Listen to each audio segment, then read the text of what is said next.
لا الہ الا اللہ محمد رسول اللہ لا الہ۔ اگلا باب دیکھیں گے الادعیۃ للمسجد، مسجد سے متعلق دعائیں۔ گھر سے مسجد جاتے ہوئے یہ دعا مانگنی چاہیے۔ عن ابن عباس رضی اللہ عنہما ان النبی صلی اللہ علیہ وسلم خرج الى الصلاة وهو يقول اللهم اجعل في قلبي نورا وفي لساني نورا واجعل في سمعي نورا واجعل في بصري نورا واجعل من خلفي نورا واجعل من إمامي نورا واجعل من فوقي نورا ومن تحتي نورا اللهم أعطني نورا۔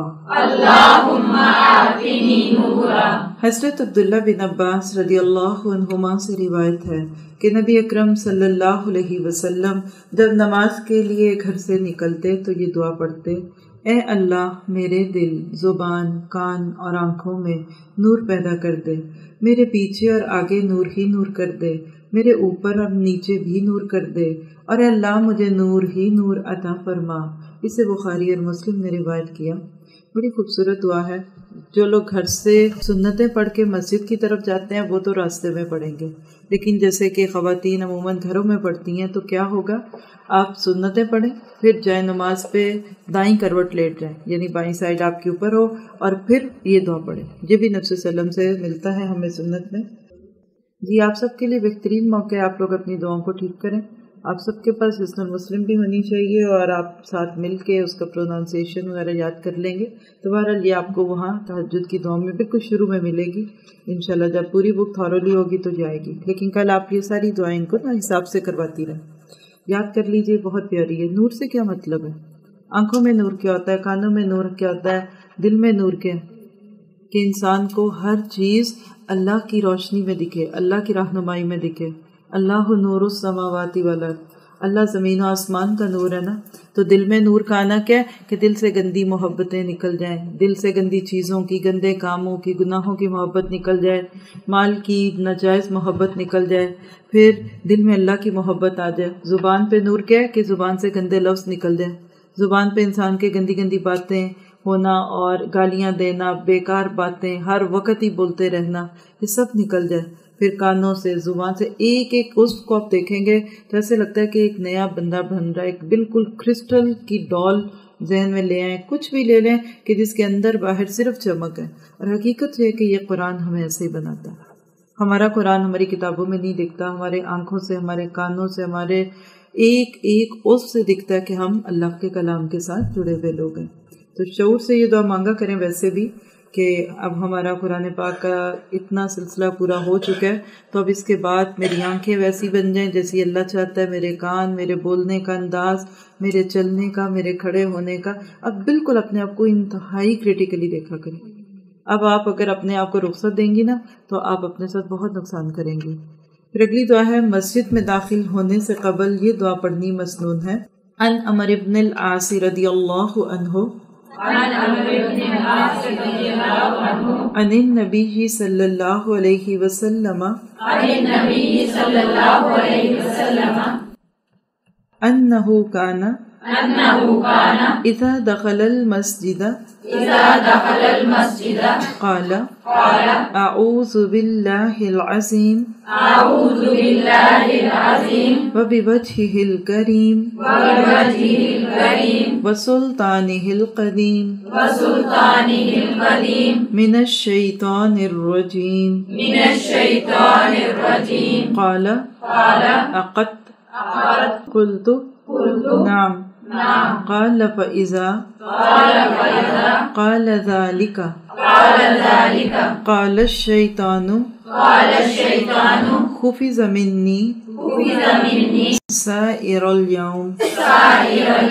حضرت عمر بن العاص رضی اللہ عنہما سے روایت ہے کہ نبی اکرم صلی اللہ علیہ وسلم جب مسجد میں داخل ہونے کا ارادہ کرتے تو فرماتے، میں شیطان مردود سے عظمت والے اللہ کی پناہ مانگتا ہوں، اس کی ذات کریم اور لازوال بادشاہت کے واسطے سے۔ راوی حضرت عقبہ کہتے ہیں کہ بس اتنا ہی؟ انہوں نے پوچھا کہ بس اتنا ہی کہا تھا تو میں نے کہا ہاں۔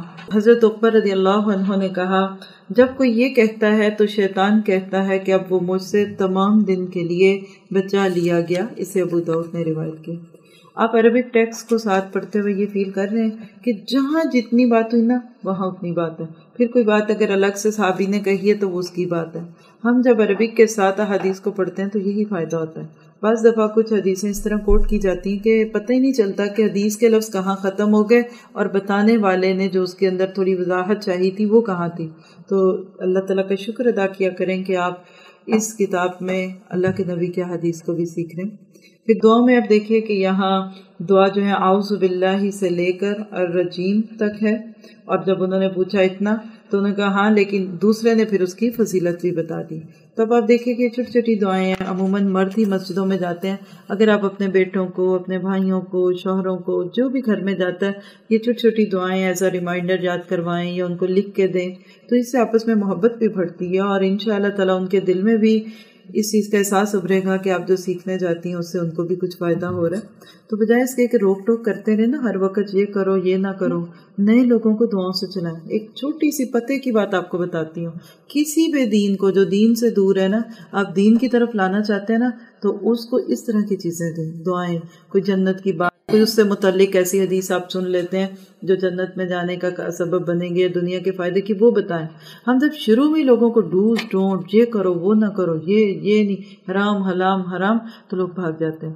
آپ اپنی ساری ان فرینڈز کے ساتھ یہ بات کریں، اور میں نے دیکھے لوگ اس موضوع پہ بات کرنا ہمیشہ پسند کرتے ہیں، دعا کرنا، دعا کرا لیں، دعا کر دیجئے، اچھا کچھ پڑھنے کو بتا دیں، کچھ لکھنے کو بتا دیں، تو آپ بھی اس طرح کی چیزیں لکھنے کو بتا سکتے ہیں۔ بعض لوگوں نے تو ان چیزوں کو ایک بہت اپنے ہاتھ میں رکھا ہوا نا کہ جی اجازت دیں گے مولوی صاحب تو ہی پڑھیں گے، تو اللہ کے نبی صلی اللہ علیہ وسلم ہمیں اجازت دے کے چلے گئے۔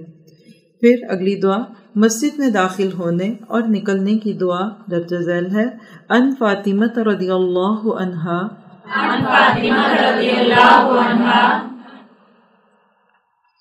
بنت رسول اللہ صلی اللہ علیہ وسلم قالت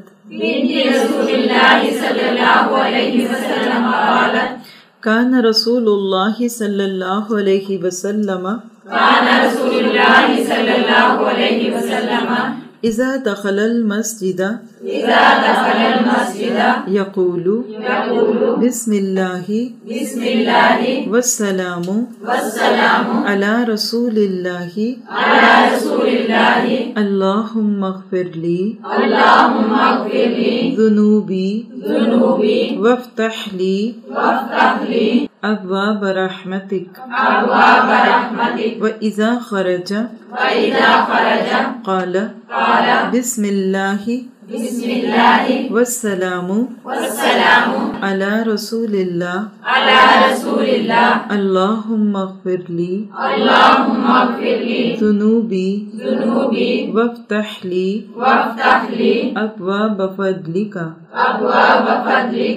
حضرت فاطمہ بنت رسول اللہ صلی اللہ علیہ وسلم کہتی ہیں، کتنا پیارا لگ رہا ہے بنت رسول اللہ، کتنی خوش بختی ہے نا ایسی بچیوں کی کہ جو کہ نبی کی بیٹیاں بنی۔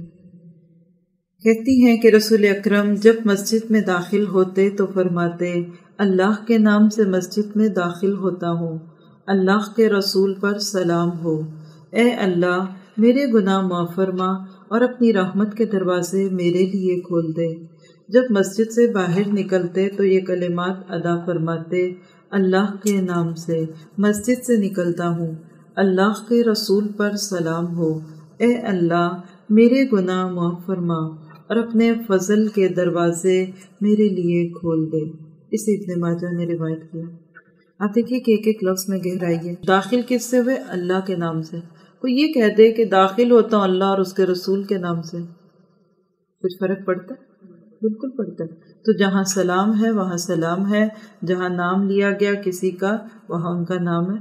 تو بنیادی طور پہ آپ دیکھیے کہ دو دعائیں ہیں اس حدیث میں بھی، ایک داخل ہونے کی اور ایک جانے کی. تھوڑا سا ہم اس کے مضمون پہ بات کریں کہ بسم اللہ والسلام علی رسول اللہ اللہم اغفر لی ذنوبی وافتح لی ابواب رحمتک. کیوں؟ آپ میں سے کوئی بتا سکتے تو بتائیے کیوں یہ دعا ہے؟ ایک تو ہے مان لیا اللہ کے نبی کا حکم ہے، آپ پڑھتے تھے، لیکن آپ کے عمل حکمت والے تھے، لیکن کچھ اس کی وجہ بھی دکھتی ہے. جی سبھی آپ بتائیے. جی مجھے تو یہ دعا پڑھتے ویسے لگتا ہے کہ بندہ کہتا ہے کہ اللہ میں اپنے گناہوں کے ڈھیر اٹھا کے لے آیا ہوں، تو مجھے معاف کر اور اپنی رحمتوں کے دروازے کھول دے کہ میرے یہ گناہ نہ صرف کہ معاف ہوں بلکہ میرے دل میں اب نیکیوں کا شوق ہے. اسی طرح جب باہر نکلتے ہیں تو بسم اللہ والسلام علی رسول اللہ اللہم اغفر لی ذنوبی وافتح لی ابواب فضلک. یہاں فضل کی بات کیوں ہوئی؟ جی آپ بتائیں.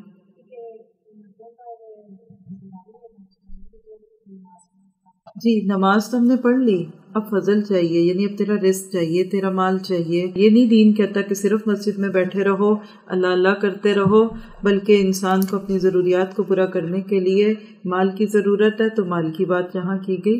تو اللہ تعالیٰ سے دعا ہے کہ ہم ان ساری دعاؤں کو اپنی زندگی میں جگہ دیں، اور یہ دعائیں مانگنا اور ان سے تعلق قائم ہونا انسان کی وقت میں بھی برکت کا سبب ہوتا ہے. چلیے یہاں پہ رکھتے ہیں. سبحانک اللہم و بحمدک اشہد ان لا الہ الا انت استغفرک. محمد رسول اللہ لا الہ